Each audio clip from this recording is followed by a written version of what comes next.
மேற்கு மத்திய வங்காள விரிகுடாவில் புயல் உருவாக வாய்ப்பிருப்பதாக இந்திய வானிலை ஆய்வு மையம் தெரிவித்திருக்கக்கூடிய அந்த அண்மை செய்தியை நாம் பார்த்து வருகிறோம். வங்கக்கடலில் ஆழ்ந்த காற்றழுத்த தாழ்வு பகுதி உருவாகக்கூடும் எனவும் இது புயலாக உருவாகுவதற்கு வாய்ப்பிருப்பதாகவும் இந்திய வானிலை ஆய்வு மையம் தெரிவித்திருக்கக்கூடிய நிலையில் விவரங்களை நம்முடைய செய்தியாளர் லதா வழங்க நாம் கேட்கலாம். லதா, இந்திய வானிலை ஆய்வு மையம் என்னென்ன விஷயங்களை இதில் குறிப்பிட்டிருக்கிறாங்க? வணக்கம். வங்கக்கடலில் இன்று புதிய குறைந்த காற்றழுத்த தாழ்வு பகுதி உருவாகியிருந்த நிலையில் அது மேலும் வலுவடையும் என்று வானிலை ஆய்வு மையம் தெரிவித்திருந்தது. தற்பொழுது இது புயலாக வலுப்பெறுவதற்கான சாத்தியக்கூறு இருப்பதாக இந்திய வானிலை ஆய்வு மையம் தெரிவித்திருக்கிறது.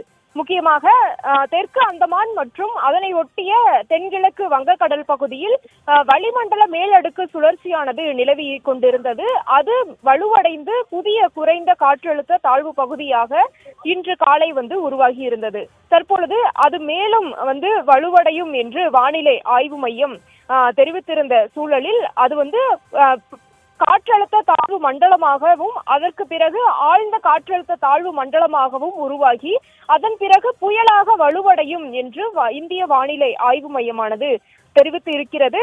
முக்கியமாக வரக்கூடிய அக்டோபர் 27ஆம் தேதி அது புயலாக வலுப்பெறுவதற்கான வாய்ப்பு இருப்பதாக சொல்லப்பட்டு இருக்கிறது. முக்கியமாக இன்று காலை 8:30 மணி நிலவரப்படி இந்த குறைந்த காற்றழுத்த தாழ்வு பகுதியானது தென்கிழக்கு வங்கக்கடலில் நிலவி கொண்டு இருக்கிறது.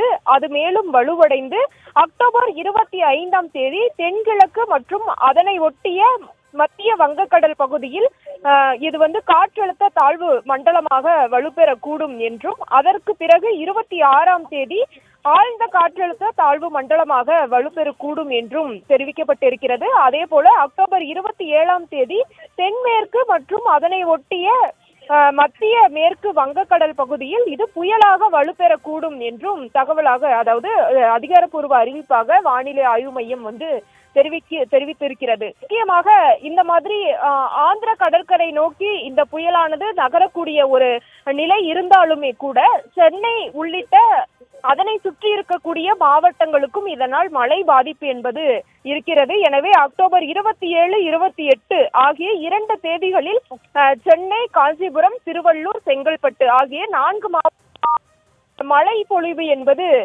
இருக்கும் என்று நாம் புரிந்து கொள்ளலாம். எனவே வங்கக்கடலில் உருவாகி இருந்த குறைந்த காற்றழுத்த தாழ்வு பகுதியானது படிப்படியாக வலுவடைந்து அது புயலாக உருவாவதற்கான சாத்தியக்கூறு இருப்பதாக வானிலை ஆய்வு மையம் தெரிவித்திருக்கிறது. அப்படி அது புயலாக உருவானால் அக்டோபர் 27ஆம் தேதி அது புயலாக உருவாவதற்கான சாத்தியக்கூறு இருக்கிறது.